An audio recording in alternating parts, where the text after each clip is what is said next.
Je ne sais pas si vous le savez déjà, mais nous avons toujours été assez experts pour nous mettre tout seuls dans le caca, nous autres des courses. Nous inventons des règles que personne ne nous demande d'inventer, parfois, et qui nous mettent dans l'embarras régulièrement. Je viens d'assister au Prix de l'Atlantique à Enghien, magnifique épreuve avec la victoire du cheval à Brivard qui est venu tous les mettre d'accord pour finir. Il y a un cheval que je suivais bien, que j'aime bien, c'est Hooker Berry, et il a été troisième, courageusement, sans avoir très bien tourné, c'est un peu compliqué, etc. C'était bon, il courait très propre, il finit troisième courageusement, et ben il a été disqualifié parce qu'en face, au début de la ligne, au début du dernier tournant, eh ben son sulky est passé à l'intérieur des piquets, 4 piquets et plus, donc paf, disqualifié. Ce machin n'existait pas avant parce que figurez-vous qu'avant on mettait pas des piquets sur, il n'y avait pas de zone de dégagement le long de la corde, et en particulier à Enghien. Vous savez ce qu'il y avait à la corde à Enghien? Il y avait une lisse en ciment.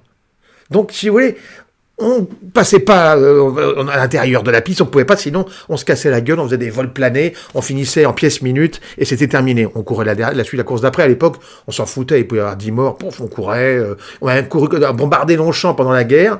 La réunion s'est arrêtée parce qu'il y avait des morts, on trouvait des morceaux dans les arbres. Et puis bon bah les gars, on repart. Et il paraît-il, quand on a annoncé au mégaphone que on allait reprendre les courses après le bombardement, les gens ont fait ah oui, c'était pas les mêmes qu'aujourd'hui. Ça, c'est des gens qui étaient pas pareils. Quand ils allaient aux courses, il fallait vraiment que ça foutait le feu des fois. Hein. C'était un peu pas facile tous les jours. Donc je vous disais.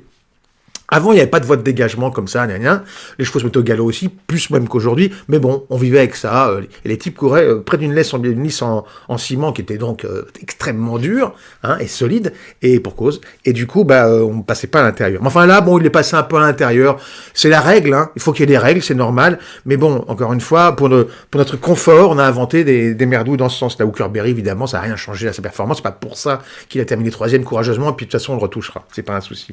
Dans le même genre, il y avait les départs aussi, les départs au trot. Alors, à l'origine, c'était, en fait, le départ à l'élastique, c'était, comme son nom l'indique, un départ avec un élastique. Tu vois, tu tirais comme au galop, si tu avais un starting gate, comme ça, paf. Et puis, au moment où les chevaux passaient devant, ou allaient passer devant, hop, on lâchait le truc, zzz, ça partait, et les chevaux partaient. Alors, parfois, certains drivers, dont mon papa d'ailleurs, salut papa, avait tendance à partir très près de l'élastique. Mais c'était leur compétence, si tu veux, leur truc. C'est-à-dire qu'ils se disaient que les poulains, surtout, je vais quand même essayer de gratter quand même quelques longueurs en virant et en arrivant tout près de l'élastique au moment où ça va être lâché. Et puis des fois ça passait, des fois ça passait pas. Quand ça passait pas, paf, ils prenaient l'élastique dans le nez du cheval, enfin, le cheval prenait l'élastique, et généralement il ne le faisait pas deux fois. Après, il était un petit peu craintif comme ça, donc il fallait vraiment calculer ça. Et puis il y avait les commandements à l'époque. Alors, les commandements, c'était un disque. Je sais pas comment c'est encore des commandements, mais je les écoute. À l'époque, c'était un disque, vraiment un disque, matériellement, c'était un disque. Donc, tu mets leur starter, et ça, hop, ça allait. Et ça disait, avec la voix nasillarde des années 30, préparez-vous pour le départ. À vos places, 1, 2, 3. Et il lâchait l'élastique à 2, normalement, je crois. On m'avait dit, j'étais pas là, j'en ai jamais pris de départ. Enfin, si, mais c'était pas.